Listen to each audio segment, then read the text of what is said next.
இந்த வசனத்துல எல்லாத்துக்குமே பதில் இருக்கிறது. அதனால தான் இந்த வசனத்தை தேடி வாசிங்க அப்படின்னு பைபிள் சொல்ல. தேடி வாசிக்கணும். சும்மா ஒரு பைபிளை வச்சிருந்தா பிசாசு வராது. தலைக்கு மாட்டில் வச்சுக்கிறாரு, தலாணி கீழே வச்சுக்கிறாரு. இது மந்திர கோல் கிடையாது. இந்த வசனத்தை வாசிக்கணும், விசுவாசிக்கணும், சத்தியத்தை அறியணும். சத்தியம் என்ன சொல்லுது, இதை குறித்து வசனம் என்ன சொல்லுகிறது, அதை அறிய அறிய அறிய உங்களுக்குள்ள ஒரு விடுதலை உண்டாகும்.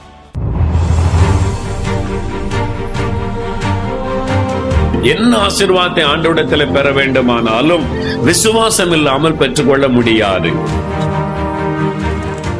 உங்களுக்குள்ள ஒரு நிரந்தரமான ஆறுதலை கொண்டு வருகிறவர் இயேசு. ஆகவேதான் அவர் சொல்லுகிறார், நானே உங்களுக்கு ஆறுதல் செய்கிற தேவன். யோவான் 8ஆம் அதிகாரம் 32வது வசனம். யோவான் 8ஆம் அதிகாரம் 32வது வசனம். சத்தியத்தையும் அறிவீர்கள், சத்தியம் உங்களை விடுதலையாக்கும் என்றார்.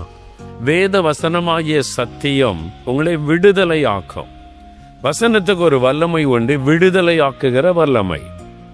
பாவத்திலிருந்து, சாபத்திலிருந்து, வியாதியிலிருந்து, பயத்திலிருந்து, கடன் பிரச்சனையிலிருந்து, இக்கட்டிலிருந்து, நெருக்கத்திலிருந்து, எப்படிப்பட்ட ஒரு நெருக்கமான அடிமைத்தனத்தில் இருந்தாலும் அதிலிருந்து விடுதலை அளிக்கக்கூடிய வல்லமை கர்த்தருடைய வசனத்திற்கு உண்டு. சத்தியம் உங்களை விடுதலையாக்கும்.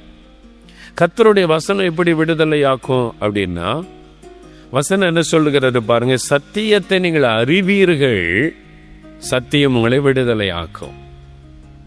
வசனத்தை நீங்க அறியணும்.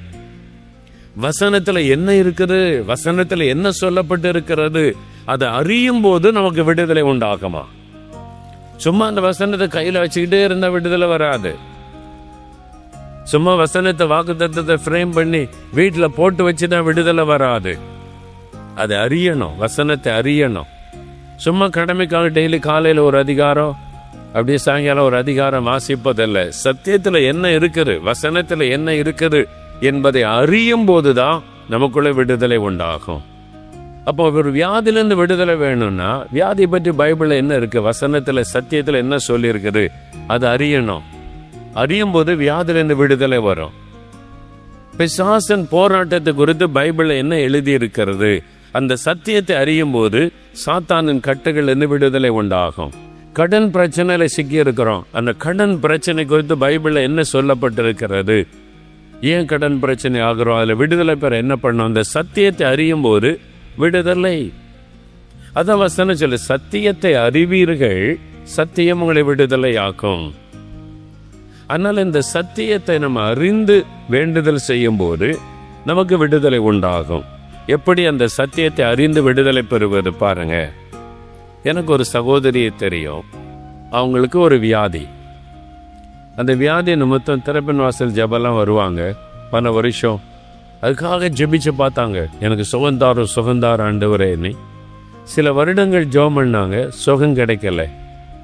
உடனே என்ன பண்ணாங்க, இந்த வியாதி சுகமாகாது, அதை ஏற்றுக்கொண்டார்கள். சரி, இன்னும் இருந்துட்டு போட்டோம், அவ்வளோதான், மருந்து சாப்பிட்டு மாத்திரை சாப்பிட்டு காலத்தை ஓட்டிடலான்னு சொல்லி அந்த வியாதியை ஏற்றுக்கொண்டாங்க. அதுக்கான மருந்துகளை மாத்திரைகளை டாக்டர்ஸ் கொடுப்பாங்க, அதை சாப்பிட்டுட்டே வாழ்ந்துட்டாங்க. அப்படியே சில வருடங்கள் கடந்து விட்டது.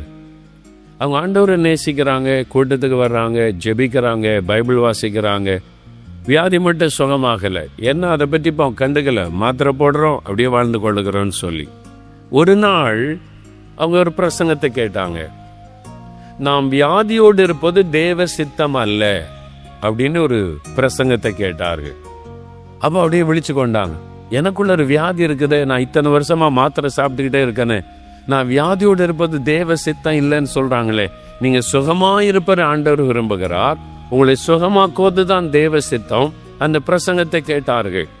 மார்க் 1 அதிகாரம் 40-41 வசனத்துல ஒரு குஷ்டரோக வியாதி உள்ள மனுஷன் இயேசுகிட்ட வர்றான். உமக்கு சித்தமானால் என்னை சுத்தமாக்கும் ஆண்டவரேன்னு சொல்றான். என்னை சுகமாக்குமால முடியும், அந்த வல்லமை விசுவாசிக்கிறான். இயேசுவால என்னை சுகமாக்க முடியும். You can make me clean, you can heal me O Lord. உமாலே முடியும், நான் விசுவாசிக்கிறேன். If it is your will, you can make me clean. அது ஒன்று சொல்றான்.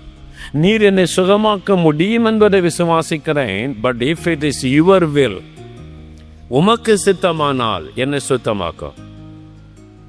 நீர் சுகமாக்க வல்லமுள்ளவர் எனக்கு தெரியுது, என்ன சுகமாக்குறது உம்முடைய சித்தமா எனக்கு தெரியல. அதனால உமக்கு சித்தமானா என்னை சுத்தமாக்கும். ஆண்டவர் ஒன்று பார்க்கிறார்.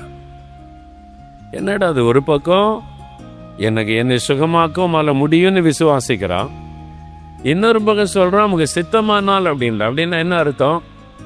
எல்லாரையும் சுகமாக்குறீர், மற்றவங்களுக்கெல்லாம் சுகம் கிடைக்குது, அற்புதம் நடக்குது, எனக்கு பார்க்குற விசுவாசம் இருக்குது, ஆனால் எனக்கு சுகம் கிடைக்குமா?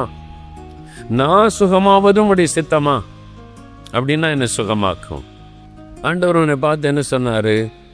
நீ வியாதியோடு இருக்கிறதுக்கு ஒரு காரணம் இருக்குதுப்பா, அதனால இன்னொரு 10 வருஷம் வியாதியோடு இருப்போ அப்படி சொன்னாரா இயேசு? ஆண்டவர் சொல்றாரு, I will be thou clean. நீ சுகமாயிருக்கத்தான் நான் விரும்புகிறேன், நீ வியாதியோடு இருப்பதை நான் விரும்பவில்லை.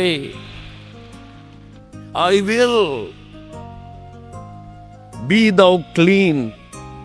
உடனே சுகமான அந்த வார்த்தை சொல்லப்பட்டு நீங்க சுகமா இருப்பதை தான் ஆண்டவர் விரும்புகிறார். நீங்க வியாதியோடு இருக்கிற ஆண்டவர் விரும்பல. நீங்க இந்த தலைவலியோட வாழ்நாள் முழுவதும் வாழ்வதை ஆண்டவர் விரும்பல. இந்த டயபெட்டிக்கோட வாழ்நாள் முழுவதும் வாழ்வதை கர்த்தர் விரும்பல. இந்த கேன்சர் வியாதியோட சாகும் வரைக்கும் வாழ்வதை ஆண்டவர் விரும்பல. நீங்க இந்த வாத வியாதியோட, இந்த கண் பாதிப்போட, இந்த சரீரத்தில் இந்த நோயோட வேதனையோட வாழ்நாள் எல்லாம் நீங்கள் வாழுவதை கர்த்தர் விரும்பவில்லை. நீங்கள் சுகமாயிருப்பதை ஆண்டவர் விரும்புகிறார்.